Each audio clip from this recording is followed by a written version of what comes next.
semangatnya membaca Al-Quran,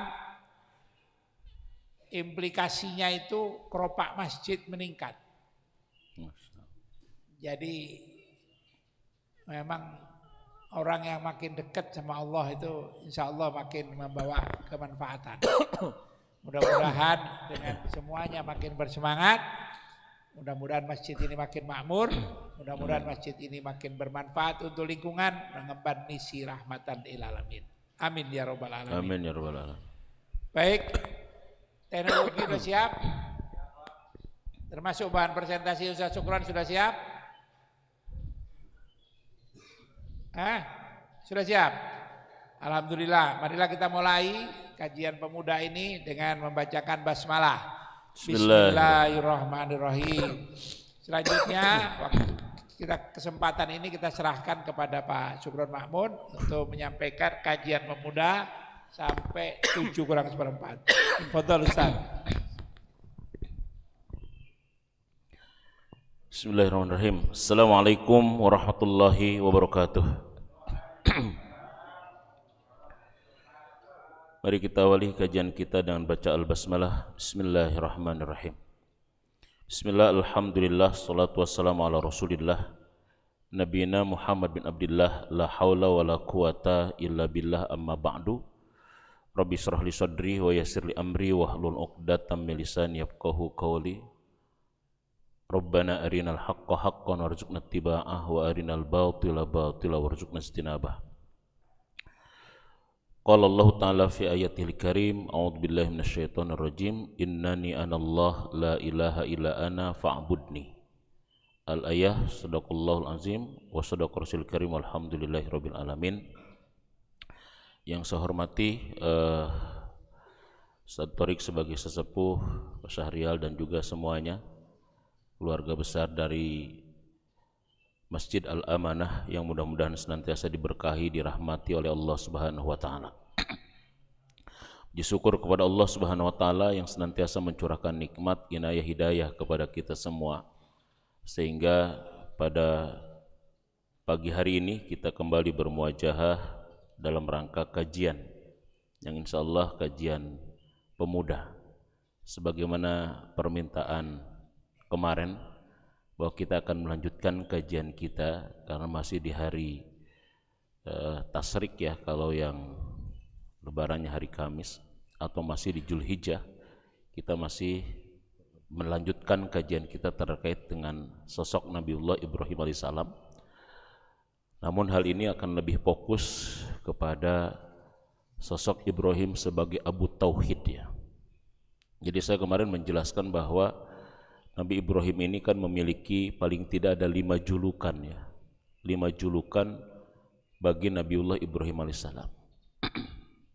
Julukan yang kita kenal adalah, yang pertama adalah Abu Tauhid ya. Abu Tauhid ini adalah merupakan Bapak Tauhid. Ya, beliau itu adalah merupakan Bapak Tauhid. Inilah nanti rahasia Nabi Ibrahim alaihissalam hidup di lingkungan yang rusak ya. Keluarga yang rusak, penguasa yang rusak, tapi Nabi Ibrahim tidak terbawa rusak. Jadi rahasia tidak rusaknya kepribadian Nabi Ibrahim walaupun dia berada di lingkungan yang rusak adalah disebabkan karena kecerdasan dan ketauhidannya. Jadi walaqad ataina Ibrahim rusdah min qabl. Ya, dalam surat yang ke-21 ayat 51 Allah menegaskan walaqad ataina Ibrahima rusdahu min qablu. Dan sungguh kami telah berikan kepada Nabi Ibrahim rusdah. Rusdah itu kecerdasan. Rusdah itu adalah akal yang murni.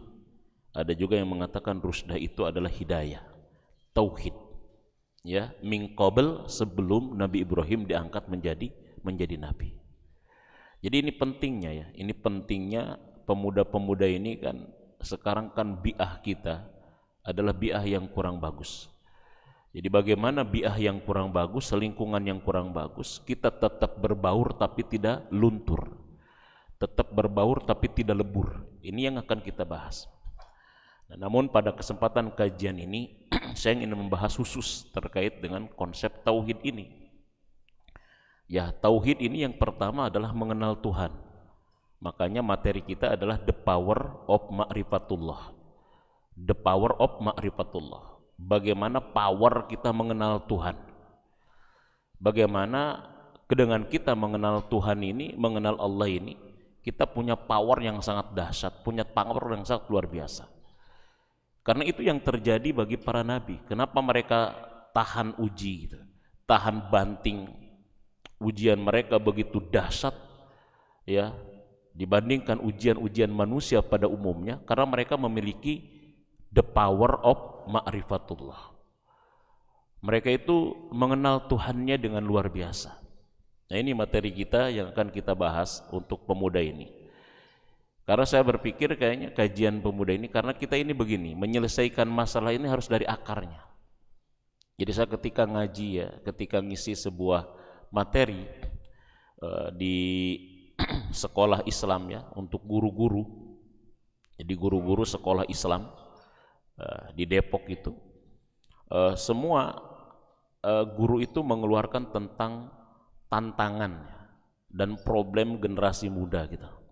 Ada yang terkait dengan LGBT ya, ada terkait dengan masalah pergaulan bebas, ada yang terkait dengan masalah ideologi yang ke kiri-kirian alias ke ateis-ateisan. Jadi semuanya mengungkapkan tentang itu.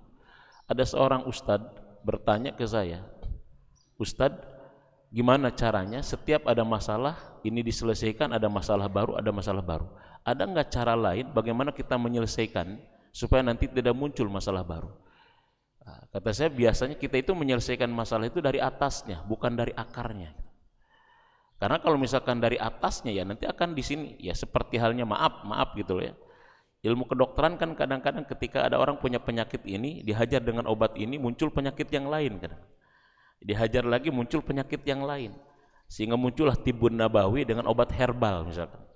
Karena obat herbal itu adalah dia bukan hanya menyelesaikan ini, tapi dia juga bisa menyelesaikan yang lain, tapi itu butuh waktu lama. Sehingga pengobatannya holistik. Kan tidak sedikit yang begitu ya. Misalkan dia sakit gitu, minum jamu atau minum apa, kena ginjalnya. Diobatin yang ini, kena yang lainnya, dan seterusnya dan seterusnya.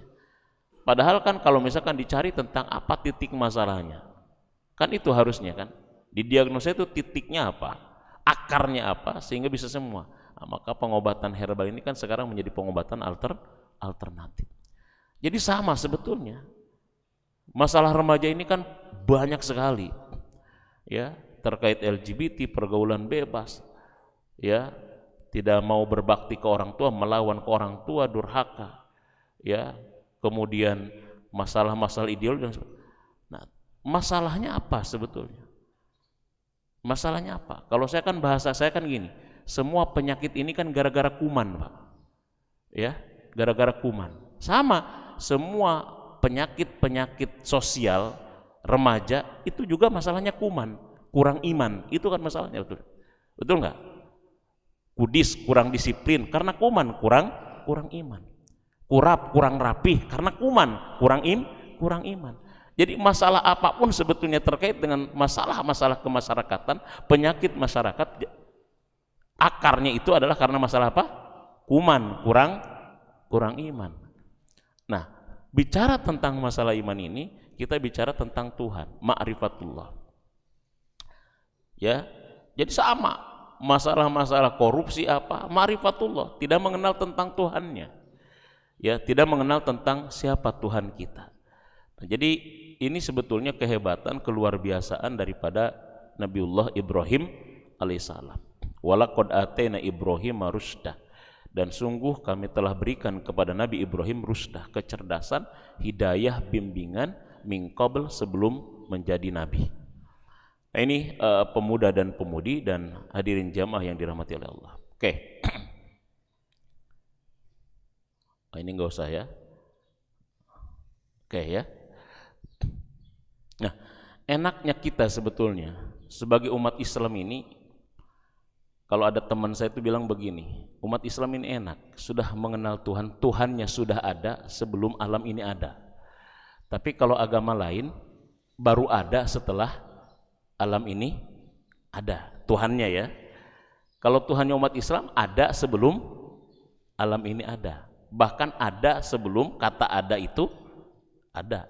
Tapi kalau agama lain Tuhannya ada setelah alam ini ada gitu. Baru mereka diskusi tentang Tuhannya gitu kan. Teman saya itu kalau ngomong ceplos-ceplos begitu ya. Jadi kita itu enaknya orang Islam ini ya, kita sudah punya Tuhan sebelum alam ini ada. Tuhan itu sudah ada sebelum kata itu ada. Kata ada itu ada, Tuhan sudah ada. Tapi agama lain Tuhannya baru ada setelah alam ini ada gitu. Betul nggak kira-kira? Ya, kira-kira sebelum ada alam ini kira-kira Tuhan mereka siapa? Semua Tuhan yang mereka sebutkan itu kan baru ada setelah alam ini ada. Dan kita ini nggak pusing-pusing gitu loh. Ya, siapa Tuhan kita? Nggak perlu muktamar gitu loh. Nggak perlu konsili gitu loh ya. Nggak perlu seminar untuk menentukan siapa Tuhan kita. Karena Tuhan kita sudah memperkenalkan diri. Qul innani anallah la ilaha illa ana fa'budni wa aqimis shalah li dzikri. Jadi kita itu nggak perlu diskusi debat tentang siapa Tuhan kita. Tapi kalau agama lain kan bicara tentang Tuhan ini itu debatnya luar biasa. Sampai muncul Tuhan Yesus ini kan Konsili Nicea 325 gitu loh ya. Baru muncul tentang Tuhan. Tapi kalau kita nggak perlu repot-repot mencari siapa Tuhan kita, namanya siapa dan sebagainya, karena Allah sendiri telah memperkenalkan diri ya dengan firman-Nya itu, innani anallah, sesungguhnya aku ini adalah Allah, la ilaha illa ana, tidak ada ilah kecuali, fa'budni wa aqimis shalah li dzikri, sembah aku dan dirikan salat untuk mengingat aku. Jadi ini sebetulnya. Tetapi sayang Allah sudah memperkenalkan diri tapi kitanya nggak kenal-kenal, itu kan masalahnya. Ya, jadi ini, jadi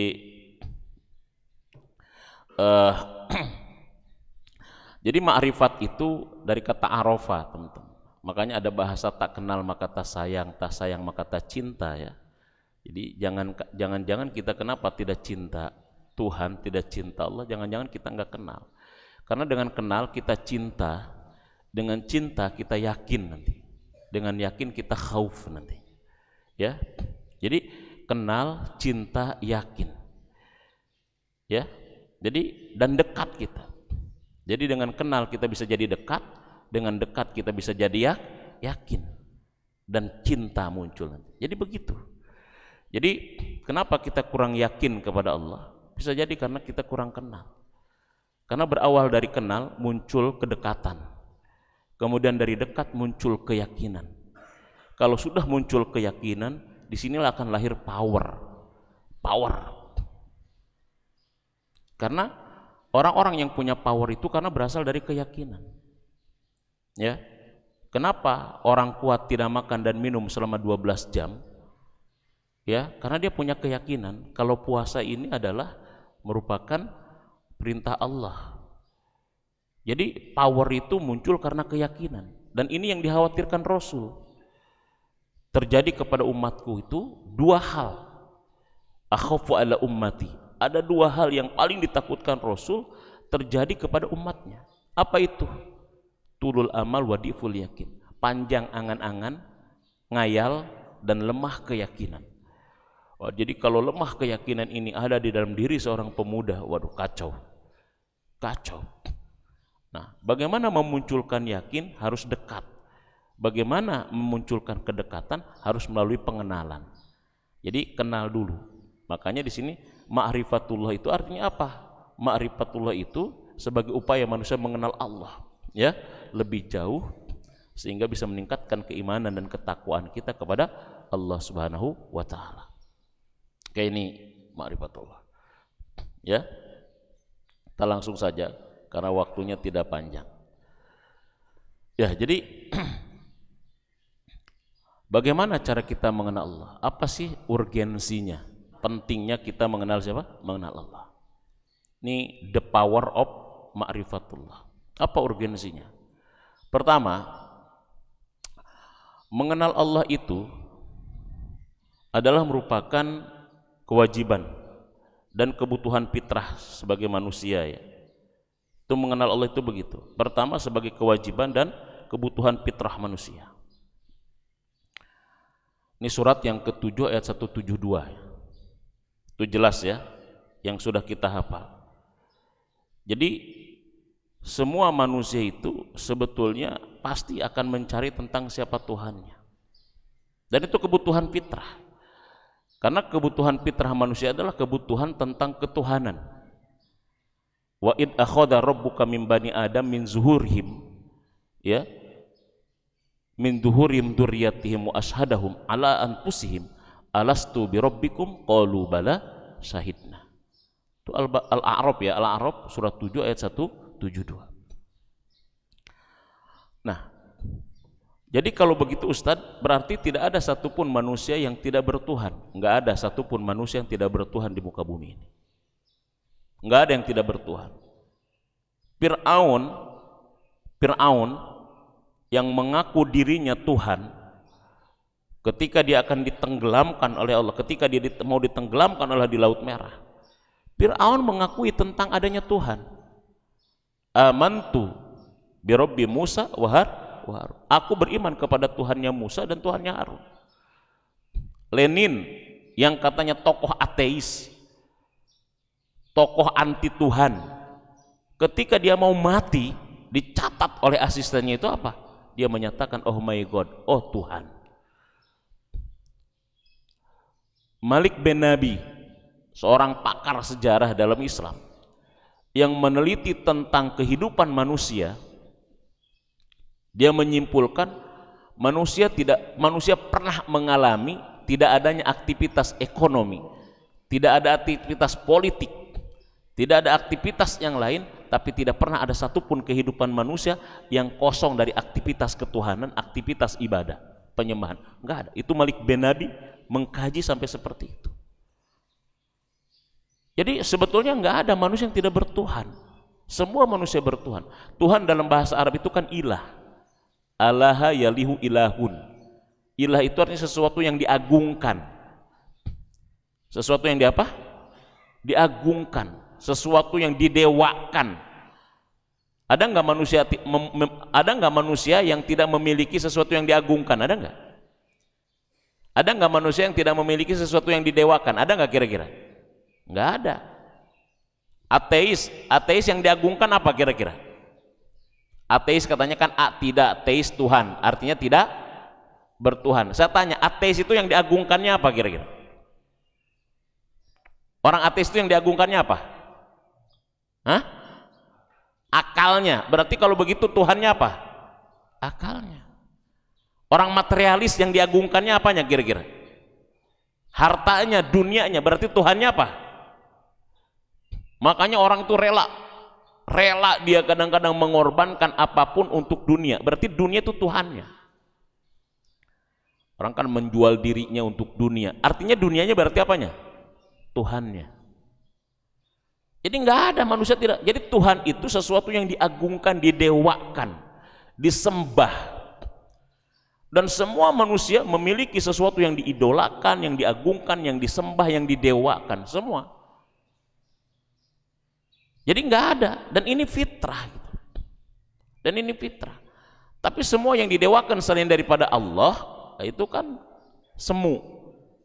Semu kan fana, rusak, hancur, binasa, hilang. Akan hilang. Nah, ini yang pertama. Jadi mengenal Tuhan itu adalah fitrah, kebutuhan.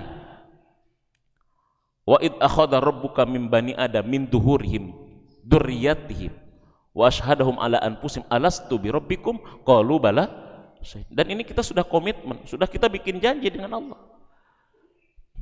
Kullu mauludin yuladu alal fitrah fa abawahu yuhawidanihi au yunasirani au. Jadi semuanya begitu. Jadi pemuda-pemudi semuanya punya Tuhan. Enggak ada manusia yang tidak bertuhan. Bohong kalau ada manusia yang tidak bertuhan.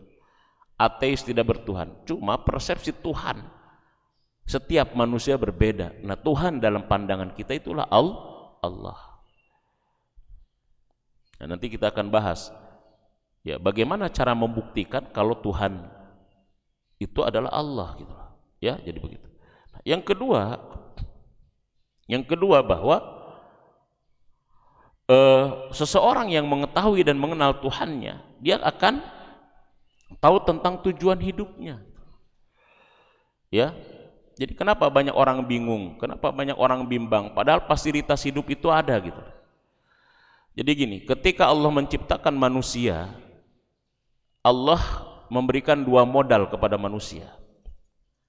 Jadi ketika Allah menciptakan makhluknya ini, Allah memberikan dua modal. Apa itu modal hidup kita? Satu, wasilatul hayah, namanya fasilitas hidup. Jadi sebelum kita lahir Allah sudah siapkan fasilitasnya. Ada langit bumi ini semua ada fasilitasnya. Sama kayak kita sebelum lahir, orang tua sudah mempersiapkan popoknya semuanya. Itu sudah disiapkan, namanya wasilatul hayah. Fasilitas apa? Fasilitas hidup.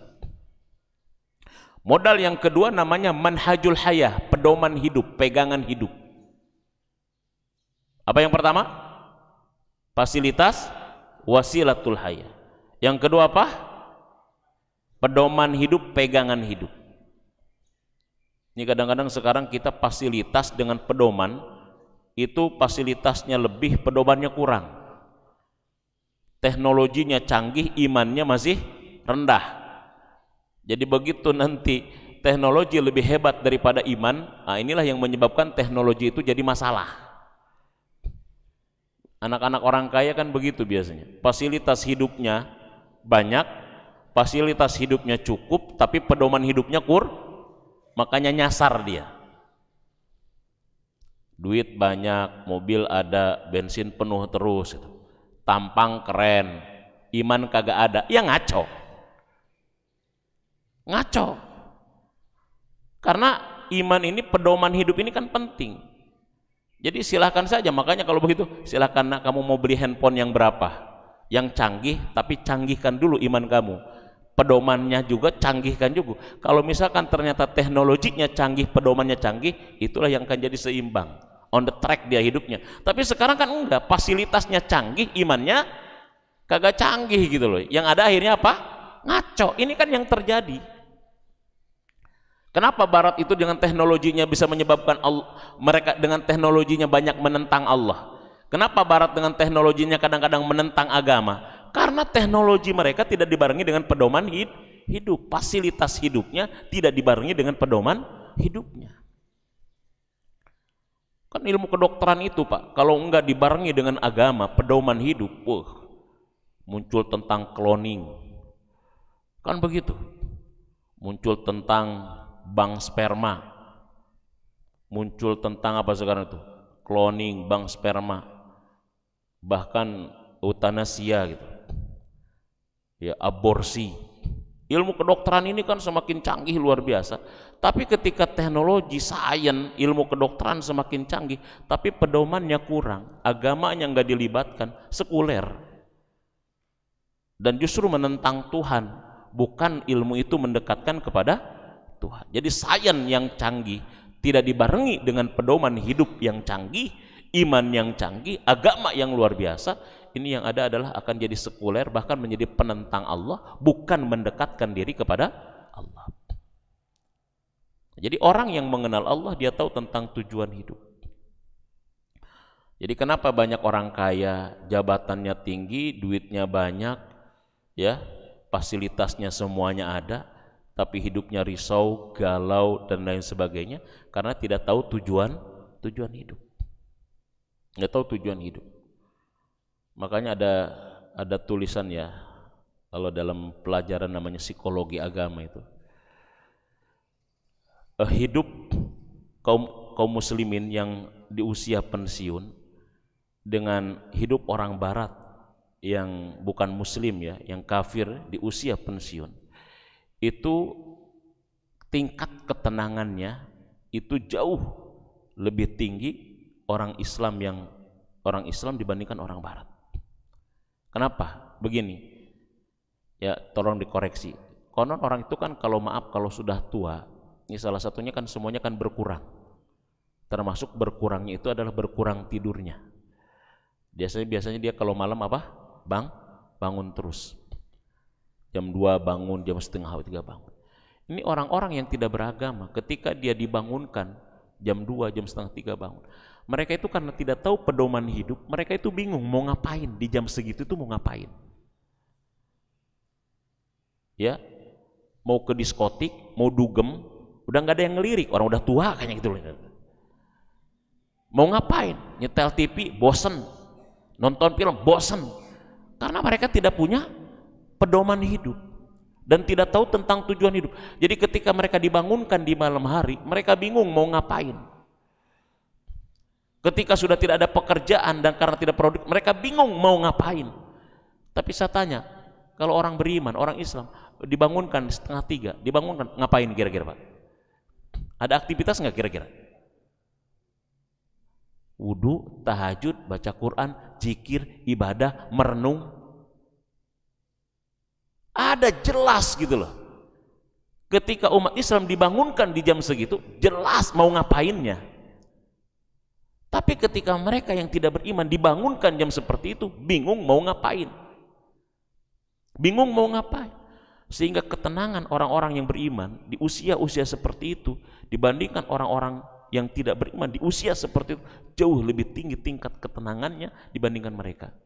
Makanya kadang-kadang tidak sedikit orang-orang yang tidak beriman ketika di usia seperti itu karena bukan merasa bukan siapa lagi, tidak bisa difungsikan lagi, tidak bisa berarti lagi, mereka yang mengakhiri hidup dengan tragis, bunuh diri dan lain sebagainya. Karena tidak tahu tentang tujuan hidupnya untuk apa. Bahkan orang-orang beriman itu ketika dia mau pensiun bersyukur. Alhamdulillah. Ini kalau tidak beriman mau pensiun stres. Pensiunnya 2 tahun lagi stresnya udah duluan kadang-kadang gitu ya. Tapi kalau orang beriman ketika mau pensiun dia bersyukur. Allah kasih kesempatan saya untuk lebih banyak dengan Allah. Yang selama ini saya sibuk dengan aktivitas keduniaan, Allah kasih kesempatan saya untuk dengan Allah. Jadi fasilitas hidup yang tidak dibarengi dengan pedoman hidup yang benar, ini yang menyebabkan penyimpangan di dalam hidup ini. Jadi mengenal Allah, tahu tentang tujuan hidup kita, siapa kita, mau kemana kita, dan untuk apa kita hidup. Ini poin yang kedua. Yang ketiga, ya, bahwa pentingnya mengenal Allah itu kita optimis, tenang. Karena siapa yang mengatur, siapa yang memberikan rezeki? Ya, kalau bahasa saya kan begini nih, jadi gini. Kita bisa tenang ketika berada di dalam pesawat yang terbang tinggi di udara, padahal tidak kenal tentang siapa pilotnya. Kita kadang-kadang bisa tenang, ya, ketika kita berada di dalam kapal besar yang berlayar di lautan yang lepas, tapi kita padahal tidak mengenal tentang siapa nahkodanya gitu. Kita bisa tenang ketika berada di dalam bis yang melaju cepat di jalan tol, padahal kita pun tidak kenal tentang siapa supirnya. Kan begitu. Tapi kadang-kadang kita tidak fair, merasa risau galau tinggal di bumi Allah, di dunia, padahal Allah yang mengaturnya, Allah yang menggenggamnya, Allah yang mengendalikannya. Ini jangan-jangan kita lebih kenal sama supir, sama nahkoda, sama pilot, sama masinis daripada kenal sama siapa? Sama Allah. Kadang-kadang kan begitu masalahnya. Ya, jadi betul nggak kira-kira? Kalau kita lagi ada di pesawat bisa tidur nggak kira-kira? Lagi ada di bis bisa tidur nggak? Lagi ada di kereta bisa tidur nggak? Padahal bisa saja itu kan human error nanti kan. Apalagi keretanya nanti kereta cepatnya nanti meledak lagi misalkan ini.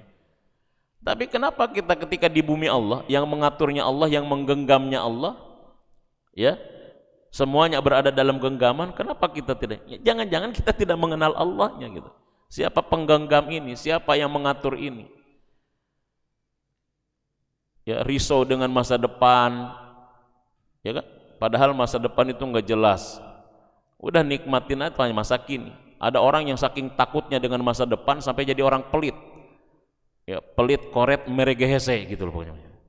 Saking takutnya dengan masa depan, semuanya dia persiapkan untuk masa depan. Makannya irit, mau jalan kemana-mana diperhitungkan. Akhirnya apa?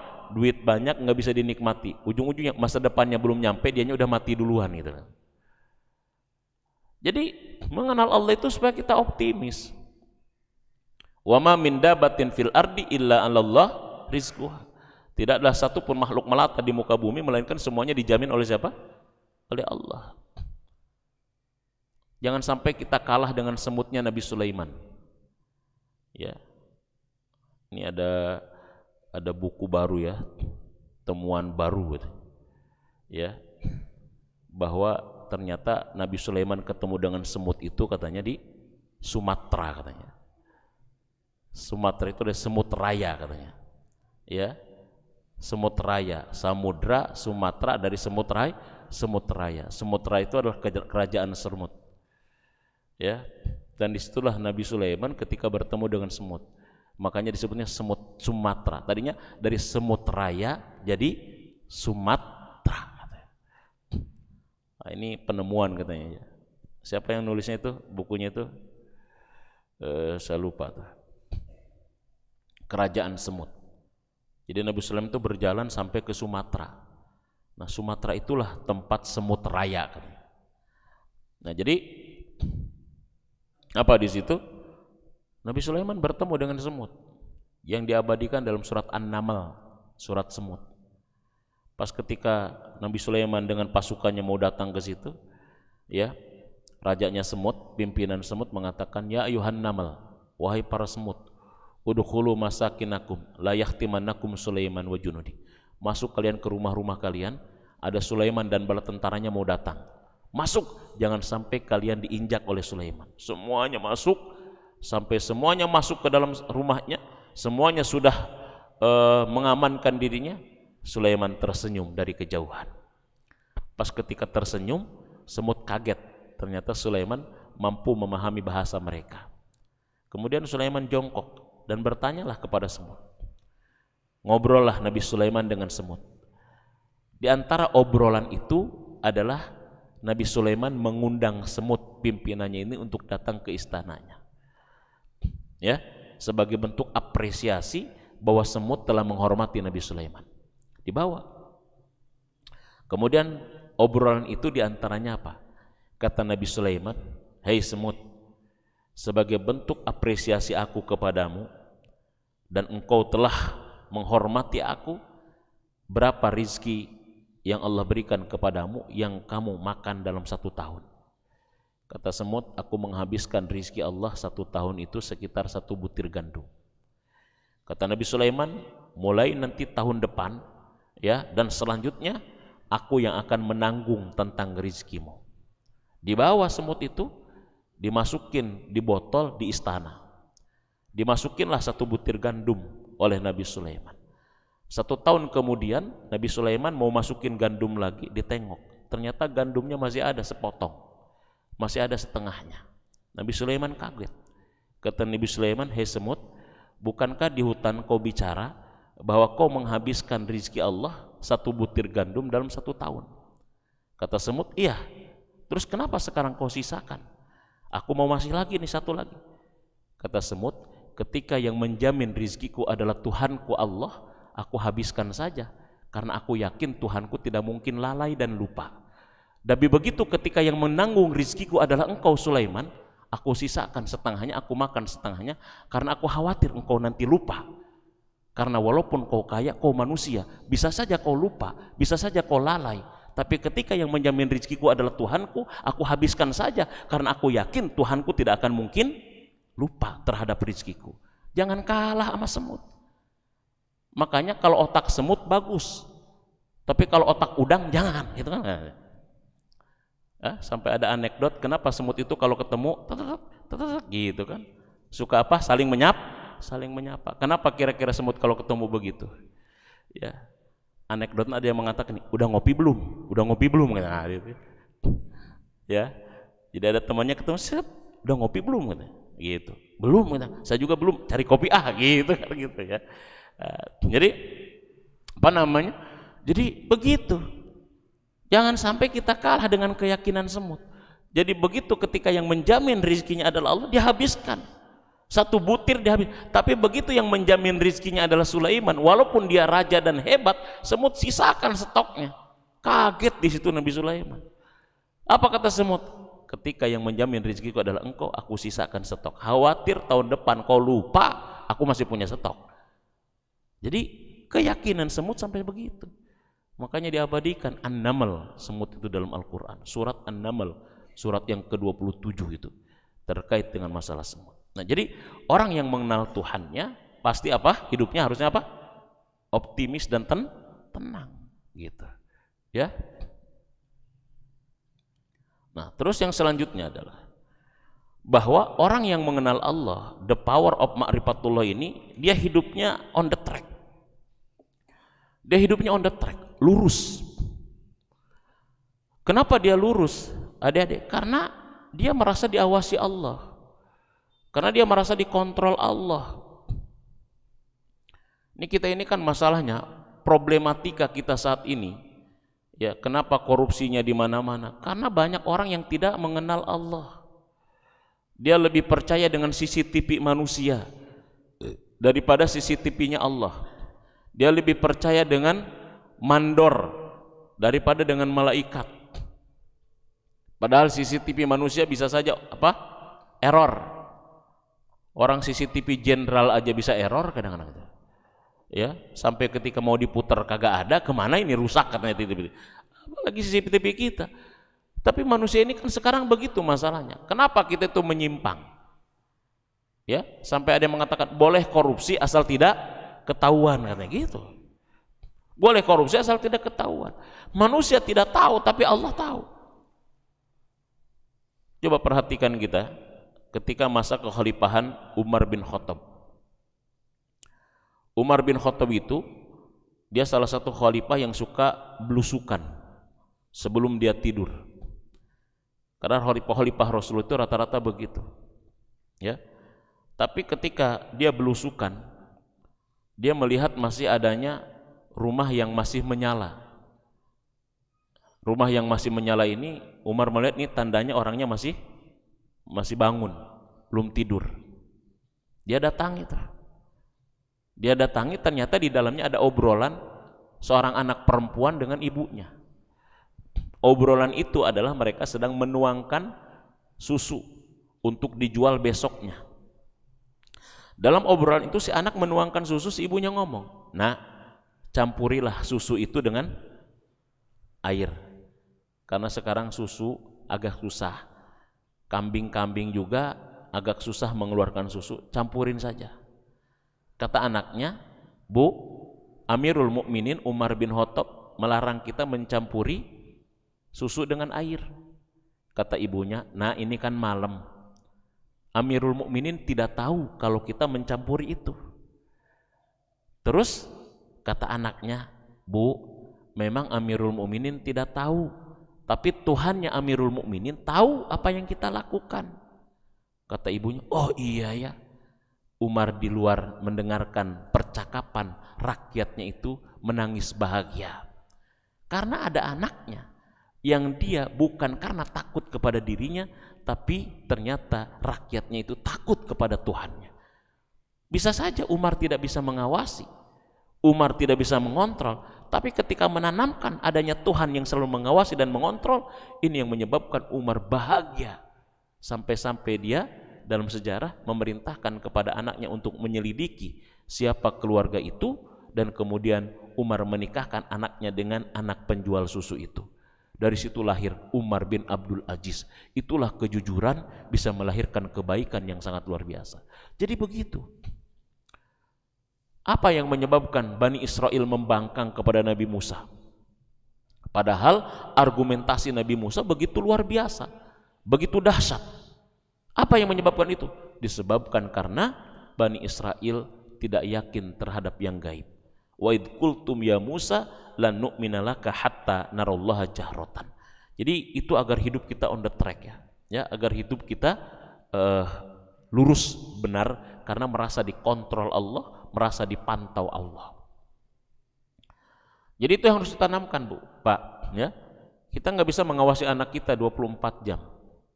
Kita nggak tahu juga apa yang dimainkan oleh anak di handphone kita, di gadgetnya nggak tahu itu. Tetapi ketika ditanamkan dalam dirinya bahwa Allah maha memantau, maha mengawasi, maha melihat, maha mencatat, itu yang akan menjadi dia on the track dalam hidupnya. Ini kan yang harus ditanamkan kan begitu. Nah, yang kelima, ya, orang yang senantiasa mengenal Tuhannya akan memiliki sifat amanah dan tanggung jawab dalam menjalani kehidupan ini. Amanah. Makanya dalam hadis dikatakan apa? La imana liman la amanata lahu. Enggak ada iman bagi orang yang tidak amanah. Jadi antara amanah dengan keimanan itu dia satu paket. Ya, la imana liman la amanata lahu wala dina liman la ahda lahu. Dan enggak ada agama bagi orang yang tidak memegang janji. Makanya dasar agama ini komitmen, dan dasar iman itu adalah amanah. Kenapa orang beriman itu amanah? Karena pertanggungjawaban dia bukan hanya kepada manusia, tapi pertanggungjawabannya kepada Allah. Jadi ketika Barbara apa itu yang menulis tentang leadership is dead, ya, dia menulis artikel atau buku bahwa kepemimpinan ini sudah mati, ya. Jadi bahkan ada seorang sosiolog Amerika itu menulis tidak percaya lagi dengan konsep kepemimpinan karena kata dia leadership is dead. Itu judulnya itu sampai menggemparkan kan ya. Kenapa dia tidak percaya dengan kepemimpinan? Leadership is dead. Kepemimpinan itu sudah mati. Jadi dia ketika ada pemilihan apa, pemilihan kepemimpinan, pemilihan tentang ini, dia menyatakan sudah tidak peduli karena dia pandang leadership itu sudah mati. Kenapa dikatakan leadership mati? Indikatornya apa? Satu, tidak berfungsi lagi kepemimpinan. Satu, kepemimpinan sudah tidak berfungsi. Yang kedua, kepercayaan masyarakat sudah hilang. Jadi ketika kepemimpinan tidak berfungsi, kepercayaan masyarakat hilang, maka itu dikatakan leadership apa? Is dead. Leadership mati. Pertanyaannya kenapa dia sampai Barbara Killerman, ya, kenapa dia sampai mengatakan leadership mati? Kenapa sebabnya? Bagi orang barat, leadership itu, kepemimpinan itu bisa mati. Kenapa sebabnya? Karena dalam perspektif barat, kepemimpinan itu kan pertanggungjawabannya kepada siapa? Pertanggungjawabannya kepada siapa? Hanya kepada manusia. Pertanggungjawaban kepada manusia bisa diapain? Bisa direkayasa, bisa dimanipulasi, bisa dibohongin. Kan begitu masalahnya. Pertanggungjawaban kepada manusia itu bisa direkayasa, dimanipulasi. Kemiskinan naik terus, menurun terus, padahal tetap orang miskin di mana-mana sih banyak. Tinggal diutak-atik aja bagaimana kriteria miskinnya di BPS nantinya gitu. Oh, dulu kriteria miskinnya misalkan orang miskin ini adalah orang pendapatan per harinya misalkan dulu adalah 30.000 misalkan. Berarti dia kalau misalkan dikatakan miskin kalau pendapatan per bulannya adalah 900.000. Nanti dia kemiskinan itu pendapatan per harinya adalah 20.000. Nanti bisa jadi pendapatan per harinya adalah 15.000. Jadi turun, yang diturun kriteria itunya bukan kemiskinannya, bisa jadi kayak begitu. Jadi kenapa ada istilah kepemimpinan itu mati dalam pandangan orang barat yang sekuler? Disebabkan karena kepemimpinan bagi mereka pertanggungjawabannya kepada siapa? Manusia. Tapi kepemimpinan dalam Islam pertanggungjawabannya kepada siapa? Allah. Kullukum ra'in wa kullukum mas'ulun an ra'iyati. Setiap kalian pemimpin dan setiap kalian akan dimintai pertanggungjawaban tentang apa yang kalian pimpin itu. Maka disinilah menjadi ketakutan sehingga dia jadi amanah tanggung jawab. Tanggung jawab. Ya, tanggung jawab itu artinya menjalankan tugas sesuai dengan menjalankan sesuai dengan beban yang diberikan kepadanya. Ya, jadi gitu. Tanggung jawab dia. Nah, orang yang mengenal Allah, amanah dan tanggung jawab. Nah, ini. Oke. Kita lanjut. Nah, bagaimana kita sebetulnya sekarang mengenal Tuhan kita? Ya, bagaimana kita mengenal Tuhan? Bagaimana cara mengenal Tuhan kita? Pertama, mengenal Allah itu bisa dengan akal sehat kita. Akal sehat itu namanya ulil albab. Karena Nabi Ibrahim itu, ya kalau kita lihat nanti dalam surat yang ke-6 ya, dari mulai ayat 175 kan 179 itu kan Ibrahim mengenal Tuhannya dengan akal sehatnya. Dia perkenalkan melihat bintang nyala, oh ini kayaknya Tuhan.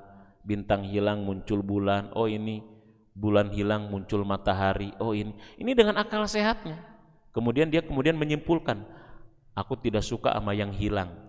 Kalau Tuhan bisa hilang bisa muncul, nanti gimana lagi aku butuh Tuhannya nggak ada gitu. Maka aku percaya di balik bintang, matahari, bulan ini ada yang menciptakan. Maka itulah yang Tuhan, lebih baik aku beriman kepada yang menciptakan semuanya daripada kepada ciptaannya. Itu akal sehatnya begitu. Akal sehat begitu. Jadi akal sehat itu bisa mengenal Tuhan. Bahkan begini teman-teman ya, coba lihat kita gini. Jadi akal yang sehat itu sebagai sarana untuk mengenal Tuhan kita. Jadi ada begini, kalau kita belajar ilmu logika, walaupun sebetulnya dengan logika matematik, ketika perdebatan antara Imam Abu Hanifah dengan ateis juga kan bisa kejawab. Ya, kata orang ateis kan gini kepada Abu Hanifah ya, hei, Abu Hanifah itu waktu itu masih muda, namanya Nu'man bin Thabit ya. Inilah dikenal kemudian dia menjadi imam besar. Ya, kata siapa? Kata ateis ini, dia menantang tentang gurunya sebetulnya. Tetapi gurunya diam, Abu Hanifah yang menghadapi ateis itu. Kata ateis begini, hei Nu'man, dalam keyakinanmu kan bahwa semua yang terjadi ini kan ada yang menciptakannya. Iya, kenapa? Semua yang ada ini kan ada yang menciptakannya. Iya. Kalau begitu, kalau semua ada yang menciptakannya, lalu siapa yang menciptakan Tuhanmu? Aku ingin jawaban kamu pakai akal, bukan pakai dalil, karena aku tidak percaya dalil. Kan begitu? Iya, semua ada yang menciptakan. Lalu kalau semua ada yang menciptakan Tuhanmu itu siapa? Aku butuh jawaban akal, bukan butuh jawaban dalil, karena aku tidak percaya dalil. Dalil dalam artian mungkin dalil yang maksud dia adalah Quran dan Sunnah. Kata Imam Abu Hanifah, baik, kamu tahu nggak angka 2 itu berasal dari berapa? Ya 1 tambah 1 jadi 2. Angka 4 itu berasal dari berapa? 2 tambah 2 jadi 4. Semua angka itu ada asalnya, lalu dari angka berapa 1 itu berasal? Ya, jadi kalau 2 berasal dari 1 tambah 1, kalau 4 berasal dari 2 tambah 2 atau 3 tambah 1, lalu dari berapa angka 1 itu berasal? Kata dia, waduh, nggak ada asalnya 1 makanya. 1 aja. Angka saja ada 1 tidak ada asalnya, bagaimana dengan Tuhan? Jadi sebetulnya dengan akal yang sehat pun bisa kita mengenal Tuhan. Karena tidak sedikit orang-orang orientalis ya, yang dia objektif di dalam meneliti tentang Tuhan, dia akhirnya mengenal Tuhannya. Nah, walaupun bagi kita, kalau kita kesulitan menjawab itu karena kita bukan saintis, itu mengenal Tuhan itu bisa dengan 2, yang nomor B ini. Karena dalam ilmu mantik itu atau dalam ilmu filsafat kan logika ada 2, ada logika matematika, ada logika metafisika. Ya, metafisika. Jadi begini, kalau ini 1 botol ditambah 1 botol jadi berapa? 2 botol, ya kan? Kenapa jadi 2 botol? Karena botol ini adalah materi. Oke, 1 batu ditambah 1 batu jadi 2 batu. Tapi kalau 1 ayam jantan ditambah 1 ayam betina jadi berapa kira-kira? Disatuin, jadi berapa? Jadi banyak. 1 ayam ditambah 1 musang jadi berapa kira-kira? Habis, dimakan nanti ayamnya sama musang jadi 1. Jadi kan itu logika matematik itu kan hal-hal yang bersifat materialistik, bersifat fisik. Nah, maka bisa menggunakan logika metafisika, artinya hukum kausalitas. Apa yang menyebabkan botol ini ada gitu? Karena ada yang mengadakan. Kalau misalkan saya hilangkan kayak begini, ada nggak botol ini? Ada nggak? Nggak ada. Kemudian saya keluarkan, ada nggak? Apa yang menyebabkan botol ini ada? Ada yang mengadakan. Siapa yang mengadakannya? Ustaz Sukron. Maka yang mengadakan menjadi sebab adanya apa? Botol. Siapa yang mengadakan itu? Dalam agama kita dialah Tuhan. Alam ini sebelumnya ada nggak? Nggak ada. Kemudian jadi apa? Adanya alam karena ada yang mengadakan. yang mengadakan itulah menjadi sebab adanya. Nah, tinggal ditanya, siapa yang mengadakan alam itu? Kan nggak mungkin manusia. Orang manusia jangankan bikin alam kayak begini, suruh ngecat langitnya aja belum tentu bisa dia. Bukan nggak bisa, gimana dia ngadain langitnya? Jadi adanya alam karena ada yang mengadakan. Yang mengadakan itulah menjadi sebab adanya alam. Kan begitu. Jadi itulah yang disebut dengan logika metafisika atau logika informal atau logika sebab hukum kausalitas. Jadi bisa dua, bisa dengan hukum matematika formal, bisa dengan, jadi begitu. Yang kedua, mengenal Allah itu dengan namanya dan dengan sifatnya. Ya, dengan namanya dan dengan sifatnya. Kenapa suka ada asma wa sifat? Asma dengan sifat beda. Apa perbedaannya? Kalau sifat itu muta'alliq binafsih, ya, nih ya kita jelaskan. Kalau sifat itu dia muta'alliq binafsih, ya, nih muta'alliq binafsih, ini sifat. Apa yang dimaksud dengan muta'alliq binafsih? Sifat itu kaitannya dengan dengan zatnya. Misalkan gini, sifatnya Ustaz Sukron apa? Ustaz Sukron itu sifatnya apa namanya? Orangnya, tampangnya memang pembantai tapi orangnya santai itu misalnya. Ya, itu sifatnya gimana? Siapa Ustaz Sukron itu? Dia adalah seorang guru misalkan. Nah, jadi guru itu ya adalah nama terkait dengan kerjaan saya. Siapa Ustaz Sukron itu? Ustad. Siapa Ustaz Sukron itu? Dosen.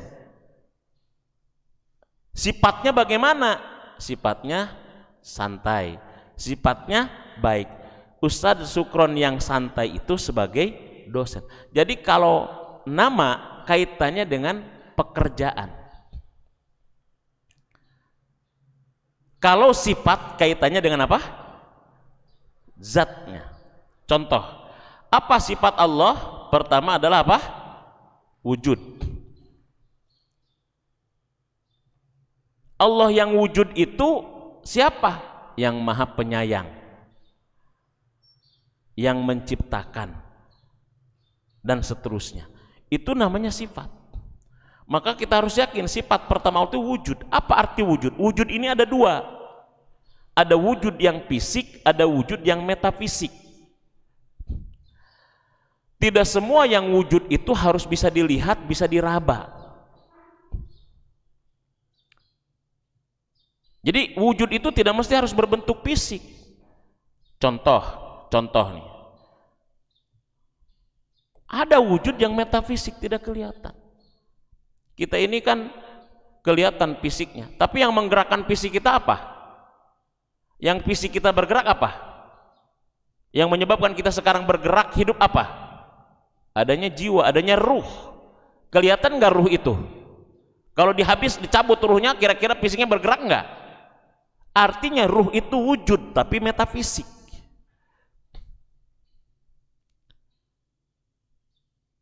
Jadi kita itu kadang-kadang salah. Kenapa orang ateis tidak bisa membuktikan tentang Tuhan itu ada? Karena tool yang digunakannya salah. Kalau kalian ingin mengetahui, makanya nanti ada poin yang selanjutnya. Ini aja dulu. Wujudnya begitu. Contoh begini. Kalian pernah makan buah-buahan? Pernah makan sayuran? Ada apa di dalam buah-buahan dan sayuran?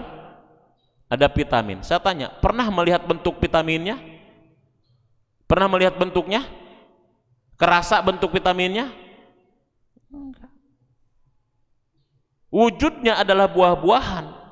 Tapi kenapa kita makan buah-buahan? Karena ada vitamin itu metafisik, nggak kelihatan. Kata siapa buah itu ada vitaminnya? Kata siapa? Udah bisa membuktikan belum? Belum, kata dokter. Dokter dipercaya, tapi kepada Quran tidak percaya. Kan ini aneh namanya. Kan begitu kita kadang-kadang. Kalian tahu kentut itu ada? Ada yang pernah melihat bentuk kentut? Warna kentut? Lonjong bentuknya? Gepeng, bulat? Ada enggak kentut itu? Ada. Jadi wujud itu dua, ada wujud yang fisik, ada wujud yang metafisik. Dan begitu. Jadi kalian harus percaya terhadap kekuatan yang metafisik. Makanya doa itu melahirkan kekuatan yang metafisik. Keyakinan melahirkan kekuatan yang metafisik. Jadi kenapa dalam agama kita itu luar biasa? Butuh doa, butuh keyakinan. Dia adalah kekuatan yang metafisik, tapi dahsyat pengaruhnya seperti halnya angin. Metafisik tidak kelihatan, tapi dahsyat pengaruhnya. Justru yang tidak kelihatan itu justru powernya lebih dahsyat daripada yang kelihatan. Kadang-kadang begitu. Jadi ketika bicara tentang wujud, ya wujud itu yaitu. Kalau saya bahas ini sampai 20-nya ini nggak tahu sampai kapan boa gitu ya. Bersambung lagi nanti kita ya. Kita akan kajinya terus ya. Nah, tentang sifat misalkan. Satu aja, saya nggak bakal banyak bahas dari 99 nama Allah itu. Nama pertama itu kan, nah ini Allah ini kadang-kadang suka ada maaf. Ini saya tidak bermaksud ini, tapi saya bermaksud meluruskan. Teman-teman, kalau kalian baca ya buku ataupun kitab tentang asma Allah, nama Allah yang paling hebat itu adalah Allah. Jadi kenapa doa itu Allah, Allahumma ya, doa itu adalah Rabbana, Allahumma, Allahumma, Allahumma. Ini karena ada yang punya persepsi, ketika kita mengatakan Allah, Allah saja itu tidak masuk dalam kategori zikir. Kalau dalam bahasa Arab, teman-teman, kalau dalam bahasa Arab, nih ya, contoh konkret. Kalau kita menyebutkan kata Allah yang 99 itu include di dalamnya. Include di dalamnya. Tapi kalau kita menyebutkan selain daripada kata Allah, itu yang lain tidak include di dalamnya. Saya menyebutkan kata Ar-Rahman, Al-Malik tidak masuk di dalamnya. Ketika saya kata Al-Malik, Al-Qudus tidak. Tapi ketika saya menyebutkan kata Allah, yang lainnya apa? Masuk di dalamnya. Jadi salah kalau ada yang mengatakan ketika kita mengatakan Allah, Allah, Allah, Allah tidak disebut apa? Zikir. Salah itu. Dan enggak ada yang lebih disukai oleh Allah di antara namanya adalah selain daripada apa? Allah. Jadi kalau ada Bismillah, Ar-Rahman dan Ar-Rahim, itu dalam ilmu nahu itu namanya hanya sebagai penguat. Sebetulnya kita cukup mengatakan Allah, tidak perlu pakai akbarnya bagi orang yang sudah kenal. Tapi kenapa ketika kita Allah disebutkan akbarnya, ketika kita menyebut nama Allah disebutkan Rahman dan Rahimnya? Ini bagi orang yang sudah kenal Allah tapi belum mengenal tentang namanya dan sifatnya. Kan begitu Mas. Jadi kalau kita bilang Allah itu yang 99 masuk di dalamnya, tapi ketika kita bilang Al-Mulku atau Al-Malik, yang lain belum tentu masuk di dalamnya. Nah, jadi salah kalau menyatakan ketika Allah tidak masuk kategori apa? Oke, udah 6:30. Yang ketiga, mengenal Allah itu melalui ayat-ayatnya. Ayatnya ini ada dua, satu ada ayat kauniyah, ya alam semesta. Wa fi anfusikum, dalam diri kalian itu afala tubsirun, kenapa kalian tidak perhatikan? Dalam diri kita, dalam alam itu luar biasa. Ya, makanya kalau dalam bahasa hikmah, man arafa nafsahu faqad arafa rabbahu. Siapa yang mengenal dirinya, pasti dia akan mengenal siapa? Tuhannya. Coba kita kenali diri kita ini. Ini namanya mikrokosmos, yang luar namanya makrokosmos. Bisa melalui apa? Melalui ciptaannya, ayat kauniyah. Makanya suka kita disebut dengan tafakkur alam, membaca ayat Allah yang terletak di alam semesta. Kalau kepada Quran, tadabbur Quran melalui ya fenomena alam. Coba matahari terbit dari timur, terbenam dari barat. Siapa yang bisa memindahkan matahari itu? Fenomena alam yang terjadi dari biji kemudian tumbuh ini, tumbuh itu dan sebagainya. Siapa yang mengenal itu? Nggak ada yang menciptakan itu. Ya. Melalui ayat-ayatnya, ayat tanziliyah. Apa ayat tanziliyah? Ayat Quran. Susunannya, bahasanya yang indah, uslubnya yang luar biasa. Seandainya Quran itu bukan dari Allah, tentu banyak pertentangan satu dengan yang lain. Yang keempat, melalui hati yang bersih. Nih ada tafsir surat 6 103 menarik. Ya, tafsir daripada Ali bin Abi Thalib terkait ayat ini. Ya, ayat ini bunyinya apa?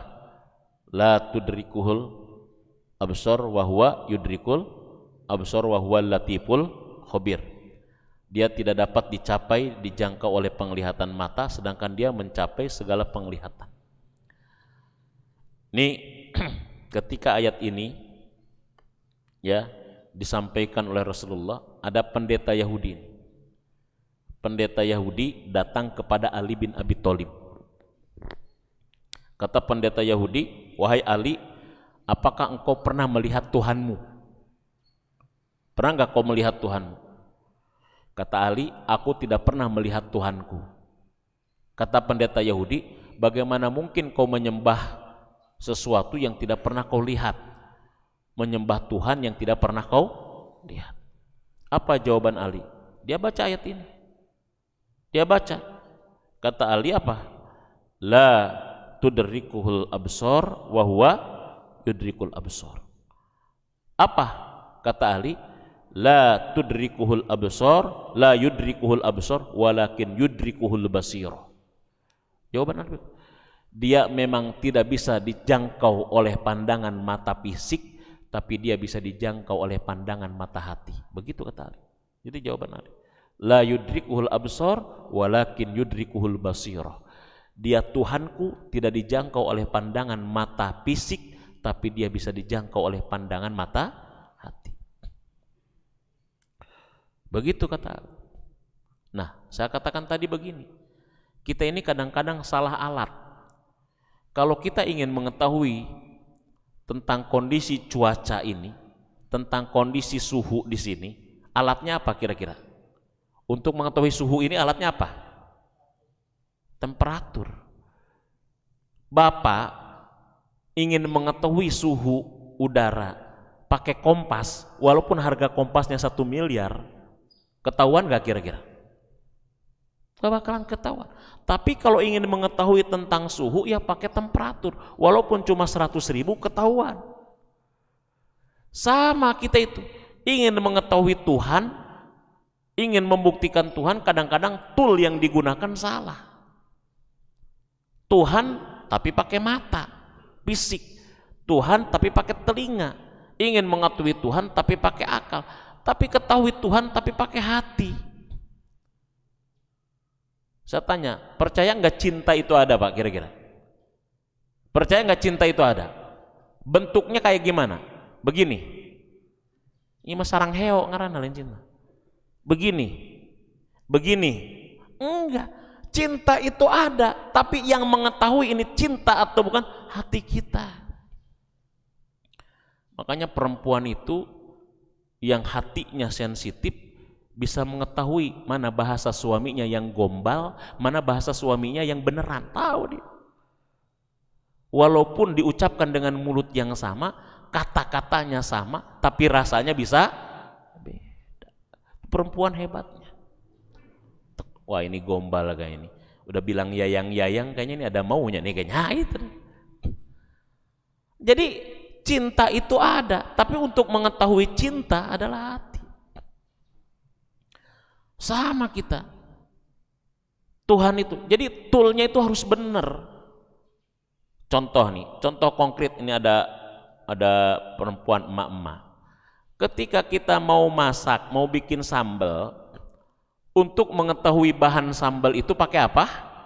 Pakai mata. Mana cabai, mana bawang, mana garam, mana gula, mana tomat. Betul? Pakai apa itu? Pakai mata. Tapi begitu dia diulek, di blender sampai halus, untuk mengetahui sambal ini kurang apa, jangan pakai mata lagi. Ini kurang apa ya? Ini kurang apa? Ini kira-kira sambal kurang apa? Kurang garam kayaknya, kurang garam. Jangan pakai mata lagi. Walaupun dia sudah halus, sudah menyatu, itu bukan urusan mata, urusan lidah. Urusan apa? Itulah hebatnya lidah. Walaupun bercampur, walaupun diadukin, walaupun dia sudah berbaur, tidak kelihatan, tapi dia tidak bisa merasakan ini kurang apa. Jangan pakai mata lagi. Paham gak nih kira-kira? Semua punya bagiannya. Bahasa kitanya aja job description-nya gitu. Ada job desk-nya. Fisik ini digunakan, diciptakan Allah punya job desk masing-masing. Nah itulah ateis kenapa tidak bisa membuktikan Tuhan. Dia hanya pakai indera doang. Hanya pakai ini. Sama kita juga begitu. Ada dengan hati yang bersih. Yauma la yanfa'u malu wala banun illa man atallah biqalbin salim. Insya Allah. Ini sedikit tentang the power of ma'rifatullah. Insya Allah, mudah-mudahan ada manfaatnya. Nah, tapi ada hambatannya ke sini tuh, hambatannya ini dan sebagainya. Ma'rifatullah itu juga punya hambatan. Mudah-mudahan ada manfaatnya bagi kita semua. Yang benar dari Allah, yang salah semata-mata kebodohan sesendiri. Billahi taufiq wal hidayah. Assalamualaikum warahmatullahi wabarakatuh.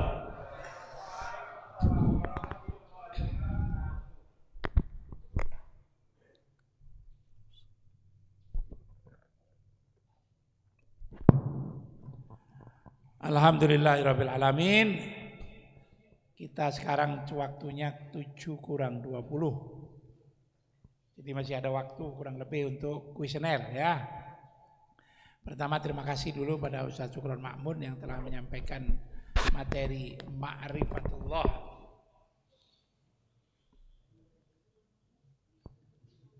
Mudah-mudahan jadi amal ibadah beliau dan mudah-mudahan kita semua sudah punya catatannya. Siapa yang mau menjawab pertanyaan dari Pak Sukron Ma'mun? Siapa? Oh, Arsandi ya? Arsandi. Nah, betul Ustaz. Diajukan pertanyaan. Oh gitu. Terserah aja yang disampaikan tadi. Baik. Ya.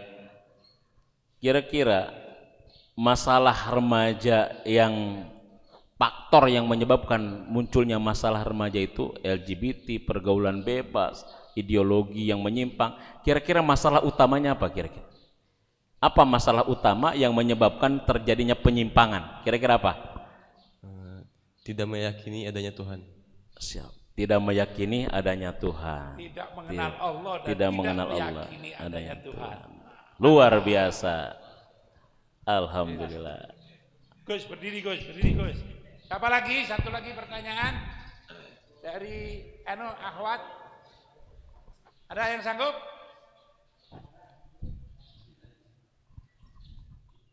Nggak ada yang berani? Nggak berani? Kamu berani? Kamu berani? Ah, berani. Satu lagi Ustaz. Baik. Ya, pertanyaan yang kedua. Di antara pentingnya kita mengenal Allah. Pentingnya mengenal Allah. Urgensi kita mengenal Allah apa? Sebutkan dua saja. Kenapa kita perlu mengenal Allah? Perlu kenal dengan Allah. Satu, kewajiban dan kebutuhan fitrah manusia. Dua. Yang kedua, seseorang yang mengenal Allah pasti tahu tujuan hidupnya. Baik, terima kasih. Betul Ustaz? Betul. Berarti cerdas dia ya? Iya. Masya Allah. Nah, dapat hadiah. Nah, sekarang pertanyaannya dari saya, gitu ya. Dari saya. Tadi Pak Ustadz bercerita, gitu. Sekarang ini katanya banyak orang-orang yang mau menyelesaikan masalah, tapi untuk menyelesaikan masalah itu ada satu kata kunci. Apa yang harus diselesaikan? Saya ulang. Untuk menyelesaikan masalah itu harus dicari satu, apa?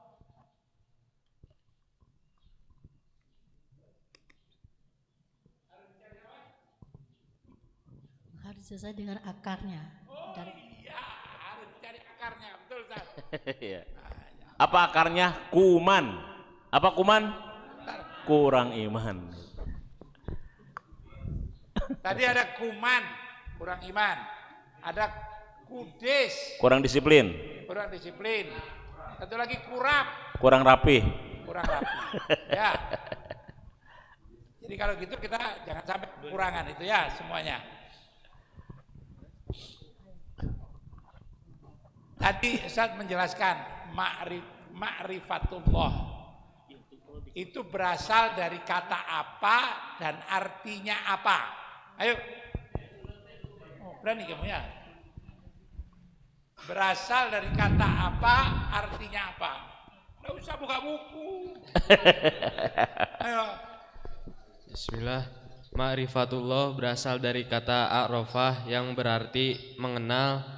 Jadi ma'rifatullah itu dapat diartikan sebagai upaya manusia untuk mengenal Allah lebih jauh sehingga keimanan dan ketakwaan kita jauh lebih tinggi lagi. Benar Ustaz ya? Mantap. Mantap. Alhamdulillah. Ayo Pak Ustaz, satu lagi Ustaz. Yang jawab ini Pak Ustaz. Ya. Allah itu tidak bisa dikenal ataupun tidak bisa kita buktikan dengan mata fisik, dengan kasat mata. Apa alat yang bisa membuktikan tentang keberadaan Allah? Dengan mata hati. Hati yang bersih, mata hati. Ya, Benar ya? betul. Waduh, gampang betul pertanyaannya. Langsung disamber sama anak-anak. Syukron. Masya Allah.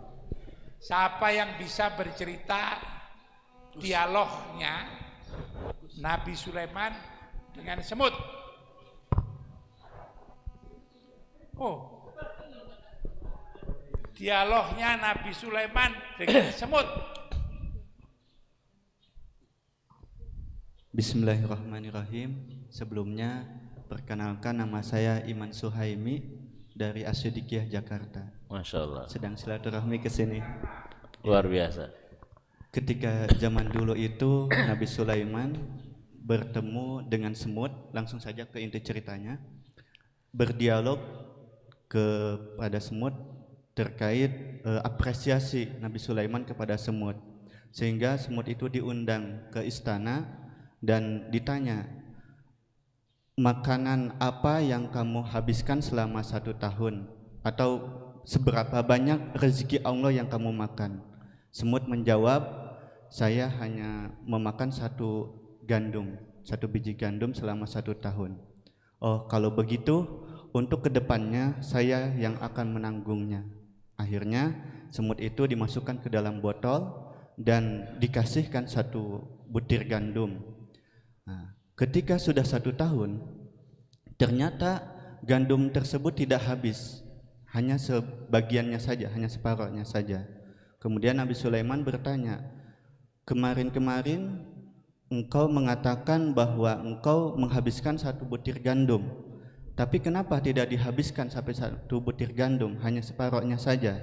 Kata semut, sebelumnya saya meyakini bahwa yang memberikan rezeki, yang menanggung saya itu hanya Allah, dan saya tenang, pikiran saya tenang dan yakin untuk kedepannya Allah tidak akan lupa. Dan kenapa saya tidak menghabiskan 1 butir gandum, hanya separuhnya saja?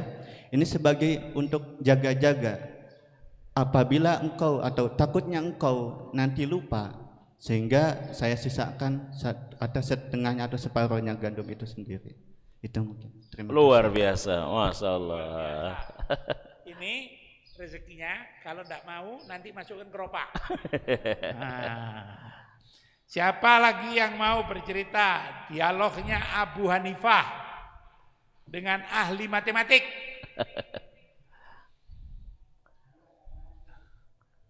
Siapa yang mau menjawab dialognya Abu Hanifah dengan ahli matematik? Siapa berani?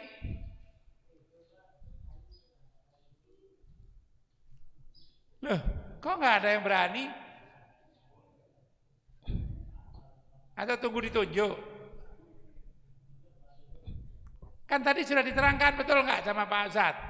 Dialognya Abu Hanifah dengan ahli matematik.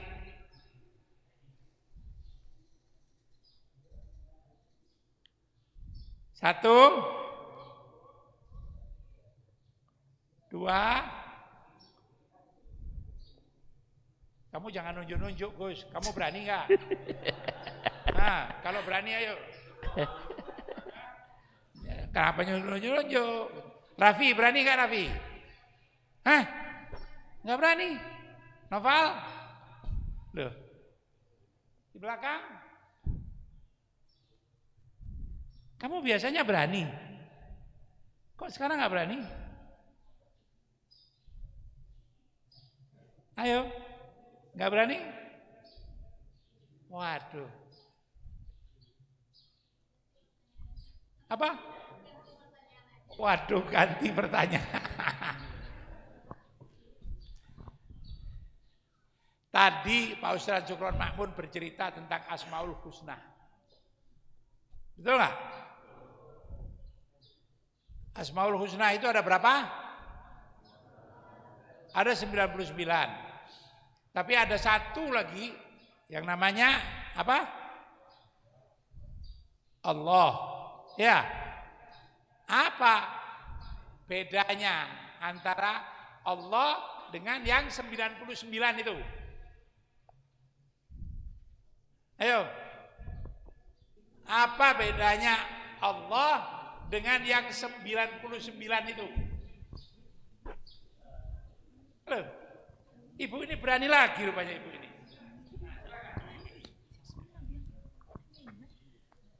Yang Allah itu sudah mencakup segalanya, seperti Malik, Allah sudah ada. Tapi kalau di dalam Malik, Allah tidak ada. Itu bedanya. Seperti ya Kudus, Kudus itu Allah tidak ada. Jadi kesimpulannya kalau ngomong Allah, Kalau Allah mencakup segalanya. iya, Kalau ngomong ya Kudus, ya Salam, tapi Allah itu tidak masuk yang aspek yang lainnya. Tidak. Betul, Ustaz? Betul, Ustaz. Betul, Masya Allah. Dapat 2, ayo. Kalah sama ibu-ibu. Kalah sama ibu-ibu, ayo. Kembali lagi pertanyaan yang oh Gusti tadi tidak ada ya. Ayo, bagaimana dialognya Abu Hanifah dengan ahli matematik? Kalau enggak, bagaimana dialognya Yahudi, pendeta Yahudi dengan Ali bin Abi Thalib? Tuh, perempuan. Nah. Berani?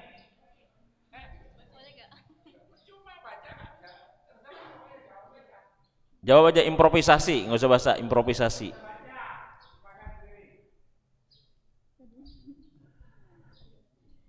Jadi ada pendeta Yahudi bertanya kepada Ali bin Abi Thalib,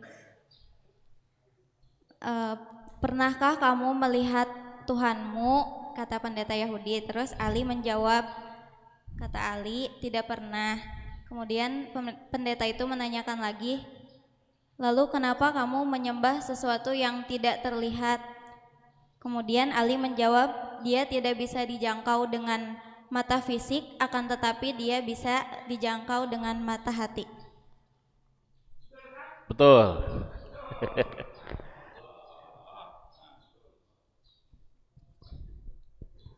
Yang belum terpecahkan satu.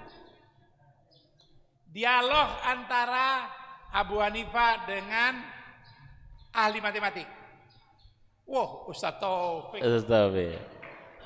Ini Gurunya santri-santri kita ini, Masya Allah. Ustaz Taufik penasaran, masa itu aja nggak bisa dijawab. Ya, bismillahirrahmanirrahim. Imam Abu Hanifah namanya adalah Nu'man dan ketemu dengan seorang ateis ya yang ahli akal matematika. Ketika dia bertanya, ateis ini bertanya kepada Nu'man, ya Nu'man, siapa yang menciptakan kita atau makhluk ini deh ya, alam atau kita? Nu'man menjawab, Allah. Kalau begitu siapa yang menciptakan Allah? Siapa yang menciptakan Allah? Nah, lalu apa jawabannya? Kamu jawab dengan akal, karena saya tidak percaya dengan dalil. Tidak percaya dengan dalil baik Al-Quran maupun Sunnah atau dalil yang dibawakan oleh Imam Abu Hanifah. Orang ateis nggak percaya, maka jawablah dengan akal. Maka singkatnya Imam Abu Hanifah menjawab, kalau angka 4 itu berapa tambah berapa? Asalnya berapa? Bisa 2 tambah 2, bisa 1 tambah 3. Kalau angka 2, 1 tambah 1. Kalau angka 1, asalnya dari mana? Maka ateis tadi, ya nggak ada asalnya angka 1. Nah itulah akal kalah ya dengan apa yang disampaikan oleh Abu Hanifah. Kurang lebih seperti itu, Ustaz. Oh, ada kesimpulan akhirnya. Oh, kesimpulannya. Ceritanya juga benar sampai itu. Ya, habis itu di close. Oh iya, di Closingnya closingnya. Oh, ada closingnya ya. 4 asalnya berapa? 4 2 tambah 2. 1. Yes. 2 1 tambah 1. Yes. 1 asalnya apa? Tidak ada. 1 asalnya tidak ada.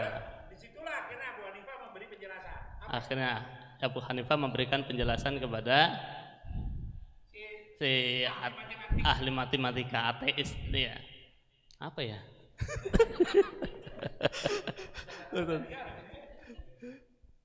Ya maksud saya ini kalau misalnya close-nya lupa supaya dijelaskan lagi supaya nggak berlupa semua gitu. Ya. Ya. Ya. Jadi Bapak bisa nggak dapat itu. Yang dapat akhirnya Dibagi dua. soal Pak. Kamu harus mengulangi lagi ceritanya Pak Taufik tadi. Harus mengulangi. Ulangi biar sempurna.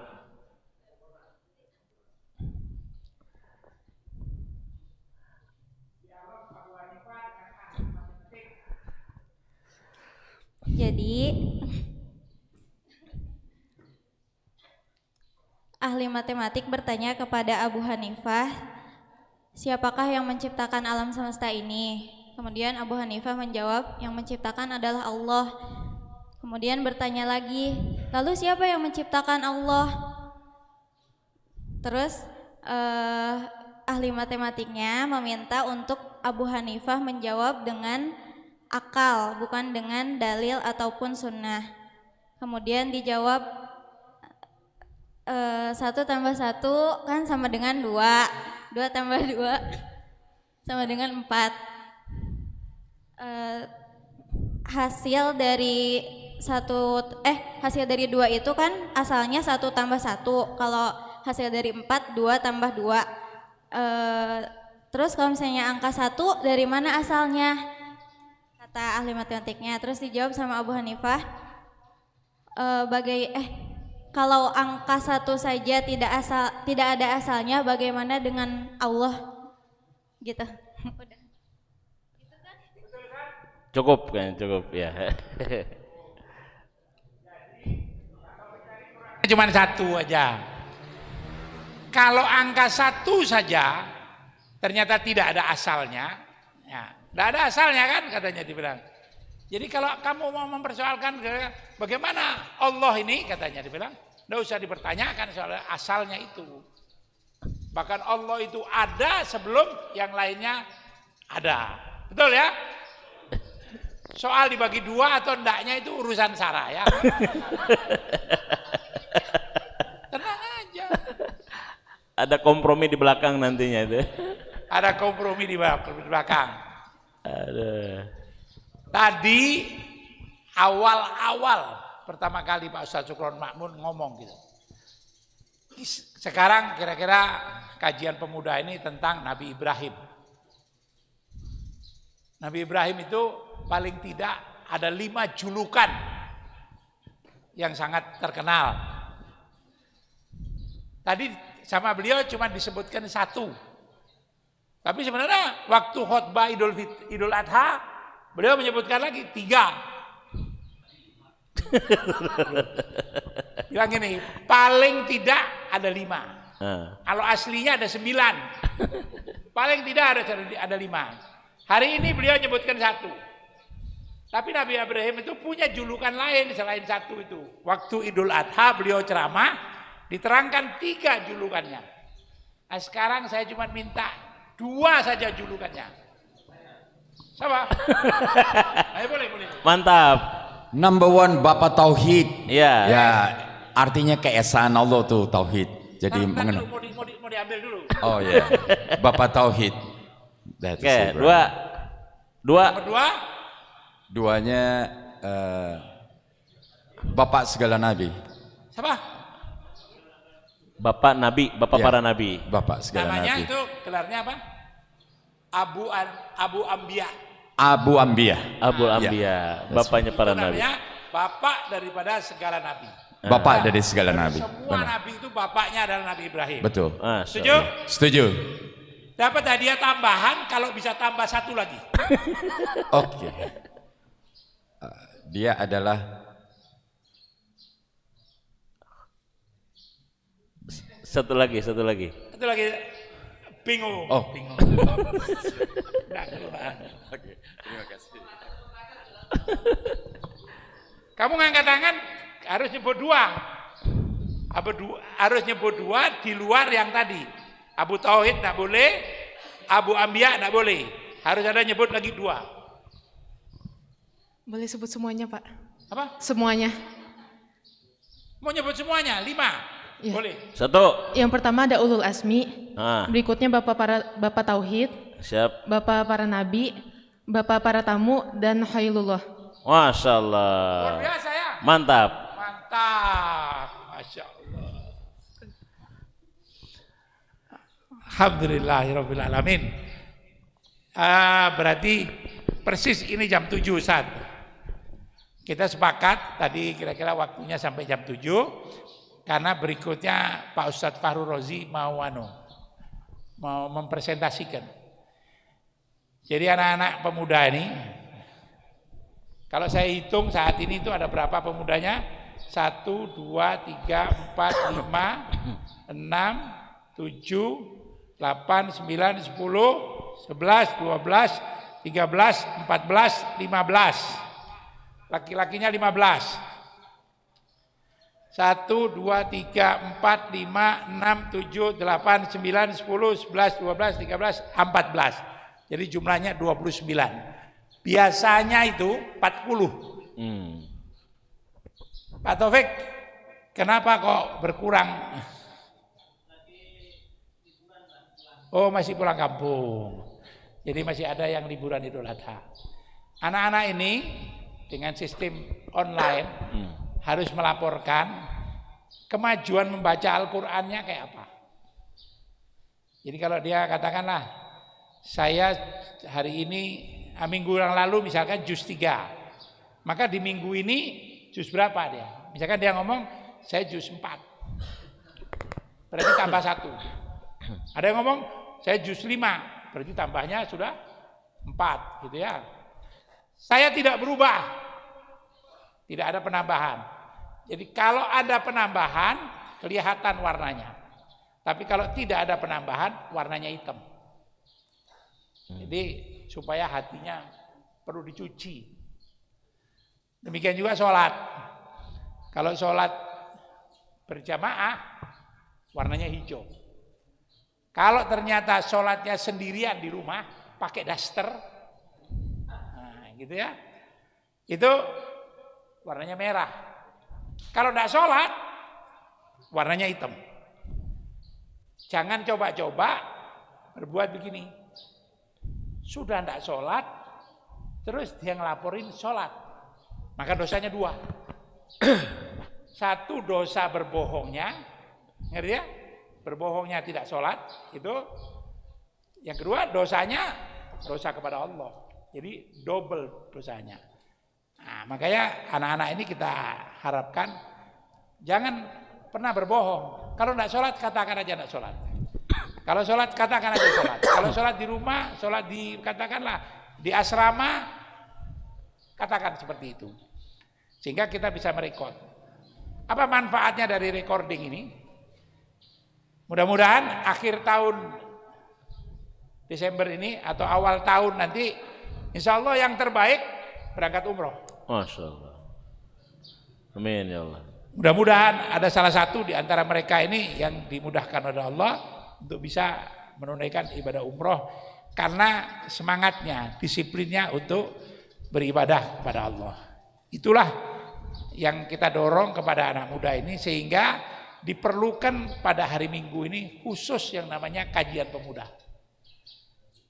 Karena saya merasakan, lihat, duh anak-anak ini kok kadang-kadang kurang semangat, gimana caranya menyemangati, maka diadakanlah forum-forum seperti ini. Mudah-mudahan Allah meridhoi, mudah-mudahan Allah memberkahi, dan mudah-mudahan semua yang kita lakukan ini itu menjadi amal ibadah yang diterima dan diberkahi oleh Allah Subhanahu wa taala. Amin ya Allah. Terima kasih Ustaz. Sama-sama.